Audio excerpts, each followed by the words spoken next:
తీసుకెళ్తూ ఉండాలి. ఇప్పుడు ఏంటంటే ఇతను మామూలుగా ఇంట్లో ఉంటాడు, ఇంట్లో నమాజ్ చదవడు, బయట రూమ్లో ఉన్నప్పుడు హైదరాబాద్లో ఉన్నప్పుడు డైలీ 5 times నమాజ్ చేస్తుంటాడు అండ్ జుమాకి కూడా వస్తూ ఉంటాడు. సో ఇలాంటి వాళ్ళని ఏంటంటే మనతో పాటు మస్జిద్ తీసుకెళ్ళి మస్జిద్ వాళ్ళతో కలిపి అతని యొక్క ఇంట్రడక్షన్ వాళ్ళతో చేయించినట్లయితే సో మస్జిద్ వాళ్ళు కూడా అతన్ని తన దృష్టిలో పెట్టుకుంటారు. సో అతనికి ఫర్దర్ ఏదైనా ప్రాబ్లమ్స్ వచ్చినా కూడా అతన్ని హెల్ప్ చేస్తారు అన్నమాట. సో ఇది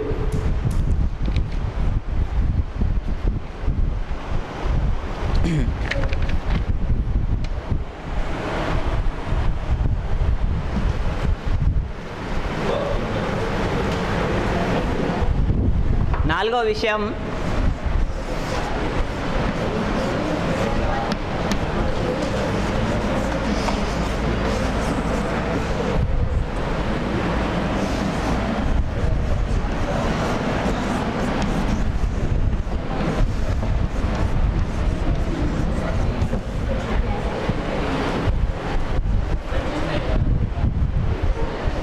गुड फ्रेंड అంటే ఏ ఫ్రెండ్ మంచి फ्रेंड అంటే इस्लामिक वो सालेह फ्रेंड से मुलाकात करा देना उसको, नहीं तो बना बोल के बोलना, అర్థమైందా? क्या है उख्तुर सदीक एक ऐसा जो है ఒక ఎలాంటి వ్యక్తిని అతనికి ఒక మంచి సజెషన్ ఏమి ఇవ్వాలంటే నీకు దగ్గరలో నీ ఫ్రెండ్స్లలో ఎవరైనా ఇస్లాంని చాలా చక్కగా పాటించే ఎవరైనా ఫ్రెండ్ దోస్త్ ఉంటే అతనితో పాటు ఎక్కువగా సమయాన్ని గడుపు, అర్థమైందా? ఇది ఫస్ట్ విషయం. ఎవరు లేకపోతే మస్జిద్కి వెళ్తూ ఉంటాడు కదా, సో ఎవరినో ఒకరిని దోస్తుగా చేసుకోని చెప్పాలి, అర్థమైందా? ఎవరో మొల్ సాబో లేకపోతే ఇమాం సాబో మోజన్ సాబో ఎవరో మొత్తానికి అయితే ధార్మిక పండితుడిని ఇస్లాం తెలిసిన వ్యక్తిని ఫ్రెండ్గా చేసుకొని చెప్పాలి. ఇలాంటి సందర్భంలో ఒక మంచి ఫ్రెండ్, ఒక మంచి ధార్మిక పండితుడు ఏంటంటే అతని ఫ్రెండ్ అయిపోయాడు అనుకోండి, సో అతనికి ప్రతి చోటు ప్రతి విషయంలో ఎలాంటి సలహాలు దొరుకుతాయి? మంచి సలహాలు, ఇస్లామిక్ సలహాలు దొరుకుతాయి, అవునా? అదే ఒక వేరే వ్యక్తిని, ఇస్లాంకు దూరంగా ఉన్న వ్యక్తిని, ఒక కాఫీర్ లేకపోతే ఒక బిదాత్ వ్యక్తిని ఫ్రెండ్గా చేసుకున్నాడు అనుకోండి, ఏమవుతుంది? ఆ వ్యక్తి కూడా ఎలా మారిపోతాడు? అలాగే మారిపోతాడు. సో మెయిన్గా ఏంటంటే మనం అతనికి ఈ విషయాన్ని అంటే ఒక మంచి ఇస్లాంపై ఆచరించే వ్యక్తిని నువ్వు ఫ్రెండ్గా చేసుకో. ఫ్రెండ్గా అంటే ఏంటంటే మామూలుగా ఎక్కువగా గడపడం, అతనితో ఎక్కువగా ఉండు, నీ యాక్టివిటీస్ ఏవైతే చేస్తూ ఉంటావో మామూలు సందర్భాల్లో అతనితో పాటు కలిసి చేయి అని చెప్పడం, అంతే. అర్థమైందా? సమజ్ మే ఆయా? ఇది చాలా ఇంపార్టెంట్ అనమాట. ఒక విషయం వినండి, సునో ఇదర్. నాన్ ముస్లిం వ్యక్తి ఇస్లాం స్వీకరించి ఇస్లాంలోకి రాగానే అతను ఎలా ఫీల్ అయిపోతాడంటే, అంటే ఇప్పుడు బ్యాక్గ్రౌండ్ ఇంట్లో తెలిసిందనుకోండి చాలా సమస్యలు ఉంటాయి. ఎవరైనా ఇస్లాం స్వీకరించిన వాళ్ళు ఉంటే వాళ్ళకి తెలిసి ఉంటుంది ఈ సమస్యలు ఏంటో, అర్థమైందా? దగ్గర నుండి చూసిన వాళ్ళకి అర్థమవుతాయి, అనుభవించిన వాళ్ళకి తెలుసు. సో ఒక్కొక్క సందర్భంలో ఎలా ఉంటుందంటే వాళ్ళకు శైతాన్ వచ్చేసి సూసైడ్ చేసుకోవాలన్న ఆలోచన కూడా కల్పిస్తాడు, అర్థమైందా? ఇవేంటంటే మన కొంతమంది ఫ్రెండ్స్ అంటే చెప్పారనమాట, వాళ్ళ విషయాలు చెప్తున్నాను. సో ఇలాంటి సందర్భాల్లో అతనికి ఏం చేయాలి? ఒక మంచి వ్యక్తి తోడుగా ఉంటూ ప్రతి విషయంలో చిన్న విషయం, తినడం నుండి పడుకునే వరకు చిన్న విషయాలు ఏవైతే ఉంటాయో ప్రతి విషయంలో అతనికి ఇస్లామిక్ విషయాన్ని నేర్పుకుంటూ అతనితో పాటు మామూలుగా ఒక ఫ్రెండ్ ఏ విధంగా బిహేవియర్ చేస్తాడో అదే బిహేవియర్లో అతనితో గడుపుతూ ఉండాలి. సో అతనికి ఏంటంటే నాకు ఎవరూ లేరు అనే ఫీలింగ్ అతనిలో రాకుండా చూసుకోవాలి, అర్థమైందా? సో ఇలాంటి ఒక వ్యక్తి మొత్తం అన్నీ త్యజించేసి ఇస్లాంలోకి వస్తే అతనికి ఖచ్చితంగా కొంతమంది ఏంటంటే మనమే ఏం చేయాలంటే ముందుండి అతనితో ఫ్రెండ్గా చేసుకోవాలి, అతనితో ఎక్కువగా కలవడం, ఇస్లాం విషయాన్ని చర్చించడం అనే విషయాలు చేయాలి. అతను వస్తే నేను చూసుకుంటాను, అతను వస్తే నేను చెప్తాను అన్నట్టుగా ఉండకూడదు. మనమే వెళ్ళి అతన్ని ఫ్రెండ్గా చేసుకొని అతనికి విషయాల్ని చెప్తూ ఉండాలి. సో ఆ తర్వాత అతనే ఇన్షాల్లా మీరు చెప్పే విషయాలకి ఆసక్తి చూపించుకుంటూ ఇన్షాల్లా మీతో పాటు ఎక్కువగా సమయాన్ని గడుపుతాడు, అర్థమవుతుందా? సరే.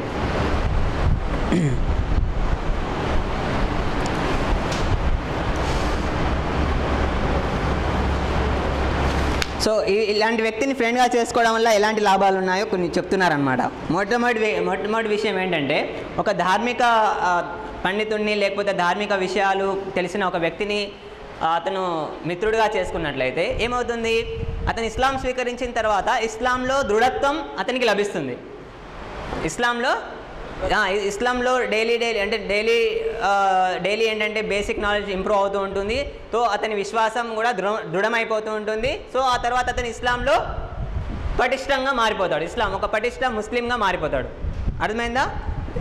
ఆ తర్వాత రెండో విషయం ఏంటంటే ఆ మిత్రుడు ఒకవేళ దాయి అయి ఉన్నాడు అనుకోండి, దావత్ చేసేవాడు అయి ఉన్నాడు అనుకోండి, ఇతను కూడా ఏంటి ఆటోమేటిక్గా అతను చేసే పని చూసుకుంటూ ఇతను కూడా అవే పనులు చేస్తాడు. అతనికి చెప్పాల్సిన అవసరము ఉండదు. ఎందుకంటే అతను కొంతమంది ముస్లింలు ఇస్లాంలోకి వచ్చి కానీ ఏమనుకుంటారంటే ఇప్పుడు నేను ముస్లింగా మారిపోయాను కదా, నేను కూడా చేయాలి కావచ్చు అని చేస్తూ ఉంటారు.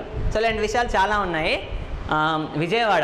విజయవాడలో 2 years బ్యాక్ మేము జామియా దారుస్సలాం నుండి ఒక టీం వచ్చింది. సో మేము కొంతమందికి ఇస్లాం గురించి దావతీ ఫీల్డ్ అనమాట, మీకు ఏ విధంగా అయితే మేము ఫీల్డ్ వర్క్ చేయించామో సో అదేవిధంగా విజయవాడలో చేయించడానికి వెళ్ళాం.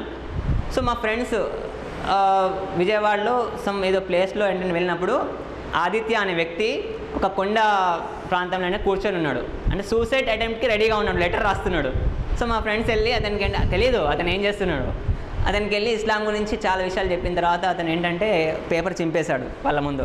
చింపేసి ఇలా పడేసి, మీరు అంటే ఒక కరెక్ట్ సందర్భంలో వచ్చారు సార్ మీరు. నాకు మెంటల్లీ ఏ విధంగా టార్చర్ ఉందంటే ఇప్పటివరకు నేను మా ఫ్యామిలీ పరంగా అదేవిధంగా సొసైటీ పరంగా చాలా టార్చర్లో ఉన్నాను. మీరు ఏవైతే విషయాలు చెప్పారో విషయాలు నాకు 1/2 hour చెప్పారు దేవుని గురించి. నాకు మీరు చెప్తూ ఉంటే నాకు మనసులో ఒక శాంతి అనే విషయం లభిస్తూ ఉంది.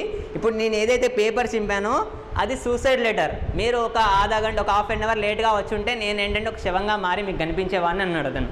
సో ఆ తర్వాత 1/2 hour తర్వాత మేము 3 days ఉన్నాం విజయవాడలో. ఆ వ్యక్తి మాతో పాటు వచ్చి 1 day ఉన్నాడు. 3rd day ఏమైంది తెలుసా, ఆ వ్యక్తి 2-3 విషయాలు నేర్చుకున్నాడు మాతో. దావత్ పని చేసేటప్పుడు మాతో విన్నాడు, మేము ఏమేం చెప్తున్నాం అనే విషయాలు విన్నాడు. సో 1 day ఉన్నాడు. 2nd day ఏం చేస్తున్నాడు అంటే అతనే చెప్తున్నాడు వేరే వాళ్ళ దగ్గరికి వెళ్ళేసి. అర్థమైందా? ఆదిత్య అనే వ్యక్తి 1st day మాతో చూశాడు. సో 2nd day ఏమంటున్నాడు, అతనే వెళ్ళేసి సార్ అల్లాహ్ని నమ్ముకోండి స్వర్గానికి వెళ్తారు. అర్థమైందా? 2 విషయాలు 2-3 విషయాలు నేర్చుకున్నాడు. అవే విషయాలు మాకంటే ఎక్కువగా అతను చెప్తున్నాడు. అర్థమైందా? సో ఏంటంటే మంచి ఇలాంటి దుఆత్లతో ఏంటంటే ఆ వ్యక్తిని ఉంటే ఏమవుతుందంటే వాళ్ళ యొక్క ఎఫెక్ట్ అనేది అతని మీద కూడా పడుతుంది. సో ఇలాంటి వాళ్ళని ఏంటంటే మనం ఎక్కువగా దుఆత్కి కనెక్ట్ చేయాలి. అర్థమైందా? మన ఫ్యామిలీలో మన సొసైటీలో ఎవరైనా ఇస్లాం స్వీకరించిన వాళ్ళు ఉంటే వాళ్ళని ఏంటంటే మన చుట్టుప్రక్కల ఎవరైనా ఒక విషయం గుర్తుపెట్టుకోండి, దాయి కూడా ఎలా ఉండాలి అనే విషయం చాలా ఇంపార్టెంట్. ప్రస్తుతం హోల్సేల్గా మీకు మార్కెట్లో దాయిలు ఉన్నారు, దుఆత్లు. అర్థమైందా?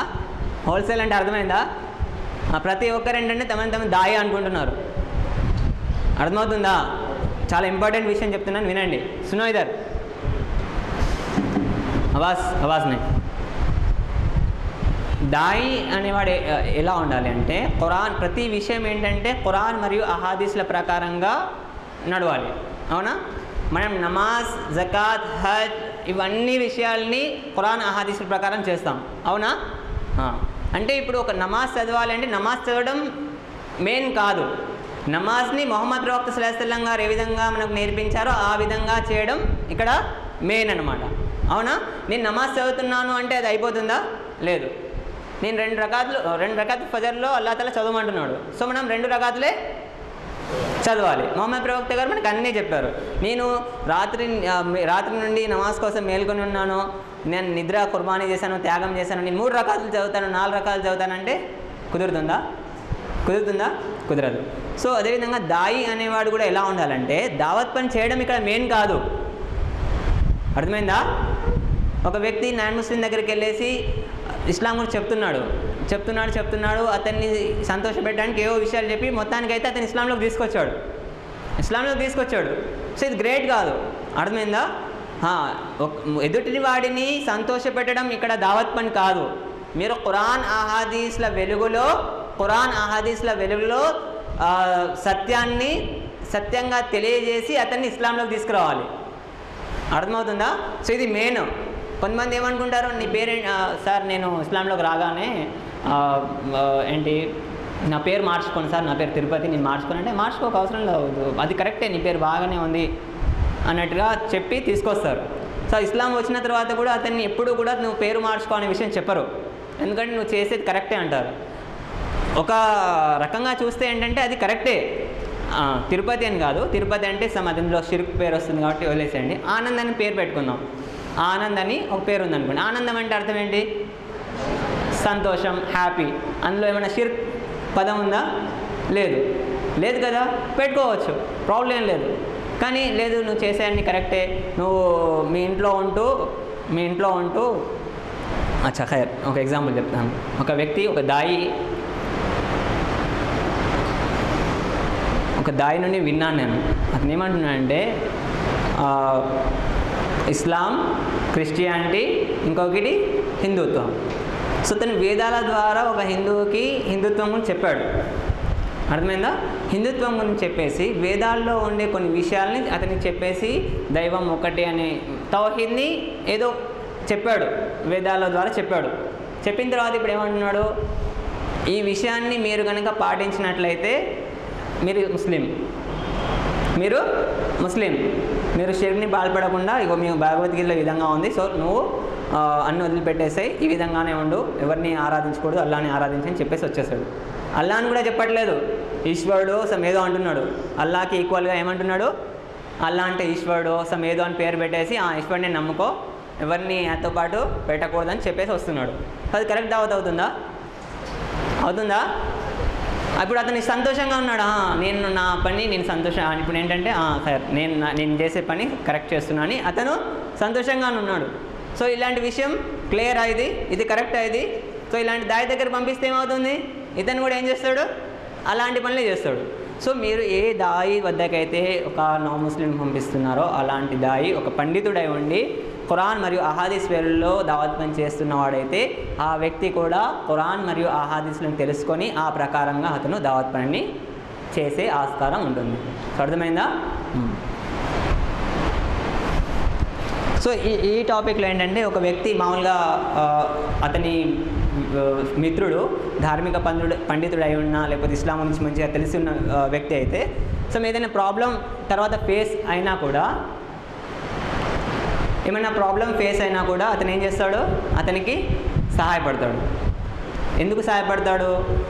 ఇస్లాం నా యొక్క ఇస్లాం యొక్క సహోదరుడు, సో నేను అతనికి హెల్ప్ చేయడం ద్వారా నాకు అల్లాహ్ తబారక్ నుండి పుణ్యం లభిస్తుందనే విషయం అతనికి చాలా చక్కగా తెలుసు. సో అతనికి ఎల్లవెల్లలా హెల్ప్ చేయడానికి కృషి చేస్తాడు. ఖైర్.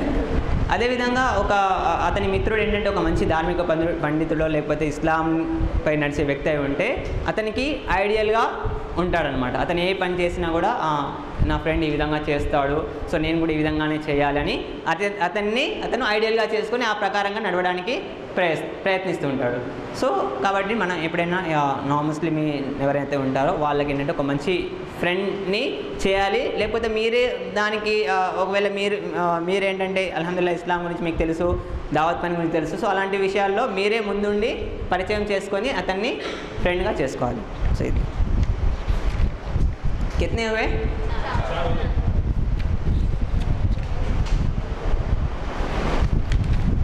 నెంబర్ 5 ఇంపార్టెంట్ విషయం ఇది.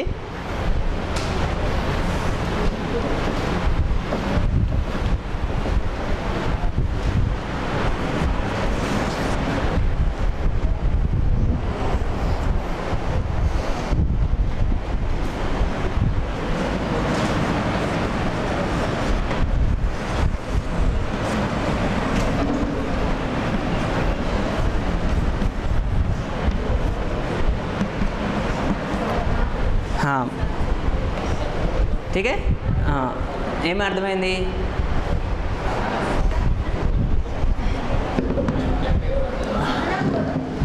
ఆ విషయం కనిపిస్తుంది అక్కడ. क्या समझ में आया? नहीं दिख रहा, दिखाई नहीं दे रहा. अच्छा, क्या है?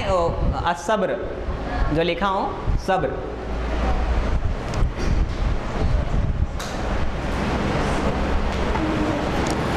సహనం వహించు, అదేవిధంగా నువ్వు ఏదైతే ఇస్లాం స్వీకరించావో దానిపై దృఢంగా ఉండు అని అతనికి ఏంటి చెప్తూ ఉండాలి, సజెషన్ ఇవ్వాలి.